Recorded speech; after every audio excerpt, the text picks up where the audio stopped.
فأعوذ بالله من الشيطان الرجيم وما أرسلناك إلا رحمة للعالمين،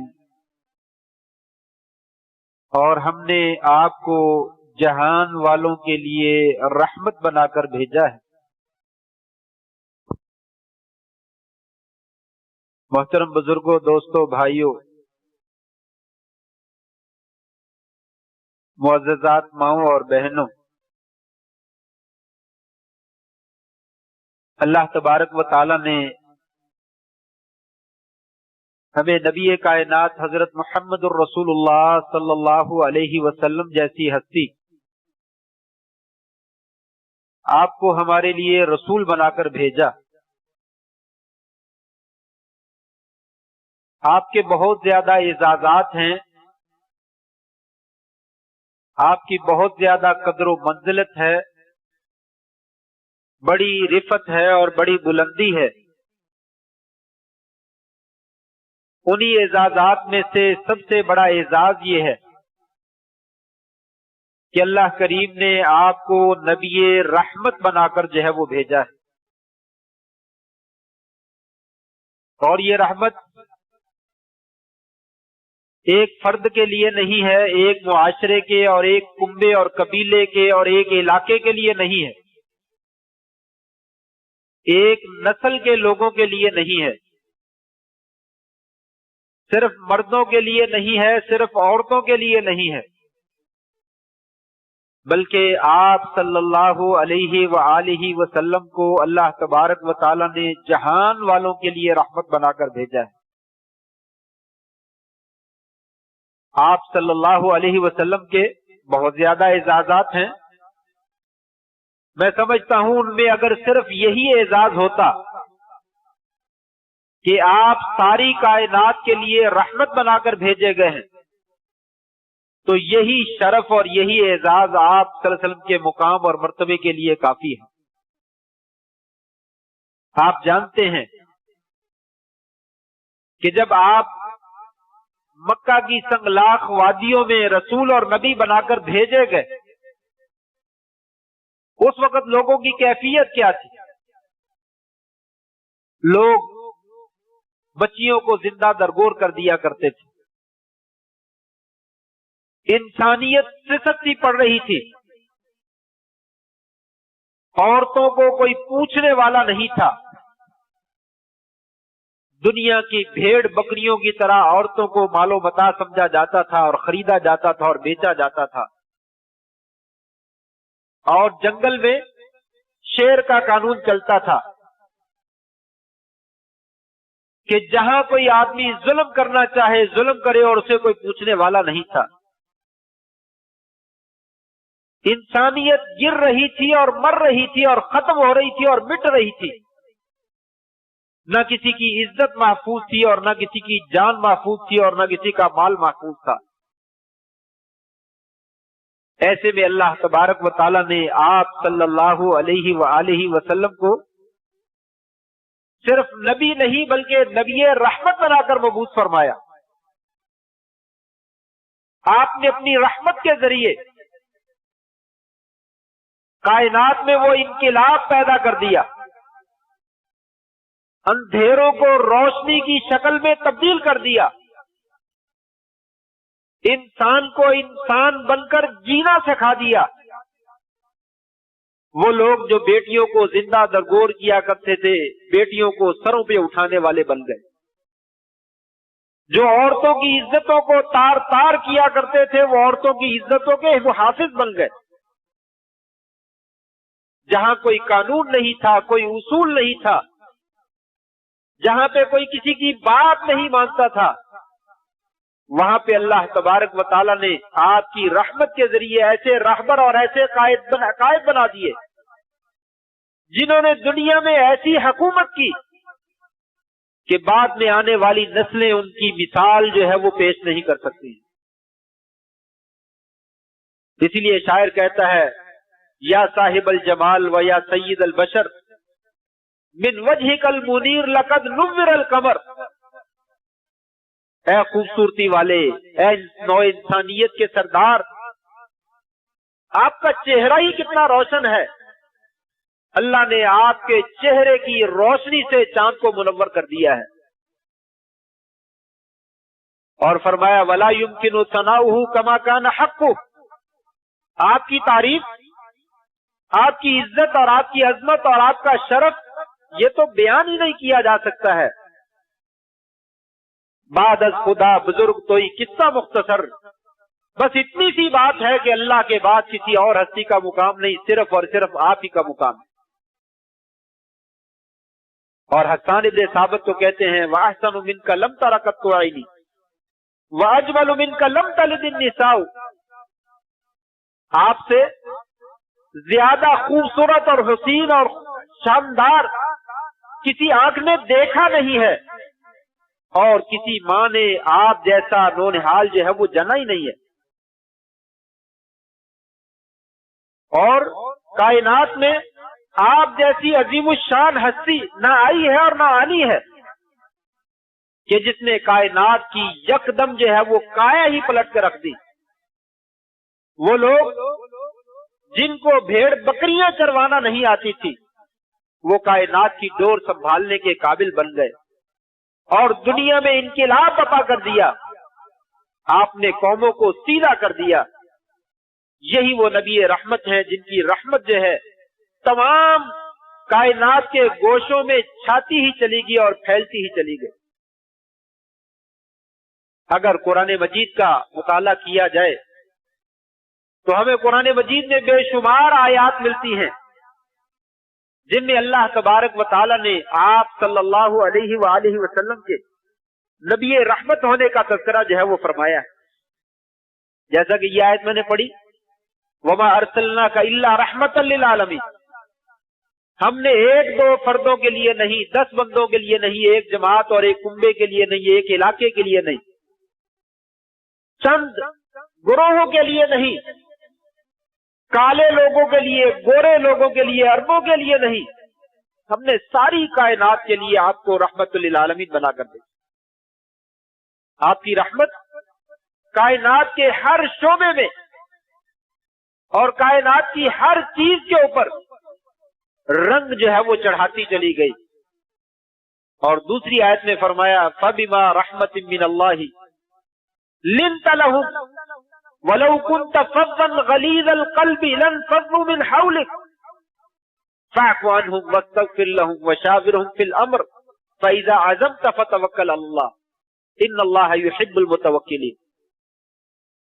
فَبِمَا رَحْمَةٍ مِّنَ اللَّهِ لِنْتَ لَهُمْ، یہ اللہ تبارک و تعالیٰ کی وجہ سے کہ اللہ نے آپ کو رحمت بنایا ہے، یہ اللہ کی خاص رحمت تھی آپ کے اوپر، اس رحمت کی ذریعے سے آپ بھی رحمت بن گئے کہ آپ لوگوں کے لیے کیا تھے؟ نرم دل تھے، نرم خو تھے، بڑے نرم مزاج تھے، بڑی سختیوں کا اور شدتوں کا سامنا جو ہے وہ بڑی نرمی سے کیا کرتے تھے۔ وَلَوْ كُنْتَ فَظًّا غَلِيظَ الْقَلْبِ، اے نبی کریم صلی اللہ علیہ وآلہ وسلم، اگر آپ نبی رحمت نہ ہوتے، آپ میں سخت جوئی ہوتی، سخت گیری ہوتی، آپ کا مزاج سخت خو ہوتا، تو آپ کے ارد گرد یہ لوگوں کی جو رونق جمی ہوئی ہے یہ کبھی بھی جمی ہوئی نظر نہ آئے۔ یہ اسلام مکہ کی وادیوں سے نکل کر 400 عالم میں جو پھیلتا ہی چلا جا رہا ہے، یہ آپ کے نبی رحمت ہونے کی وجہ سے۔ اگر آپ نبی رحمت نہ ہوتے، انتقام لینے والے ہوتے، پتھر کا جواب جو ہے وہ مٹی کا جواب پتھر سے، روڑے سے، اینٹ سے دینے والے ہوتے، تو کبھی بھی یہ انقلاب جو ہے وہ پیدا نہ ہو۔ آپ کی نرمی تھی جس کی وجہ سے اللہ تبارک و تعالیٰ نے یہ ساری کائنات کا نقشہ ہی جو ہے وہ چینج کر دیا۔ اور یہ بھی اللہ تبارک و تعالیٰ کا خاص فضل ہے کہ اس نے آپ کو نبی رحمت بنایا، گویا کہ دونوں طرف میں اظہار کر دیا کہ اصل رحمت اللہ تبارک و تعالیٰ کی ہے، پھر اس کے بعد آپ کی رحمت ہے، اس نے چل کر جو ہے وہ دنیا کی حالت کو جو ہے وہ تبدیل کر دیا۔ اور ایک آیت میں اللہ تعالیٰ فرماتے ہیں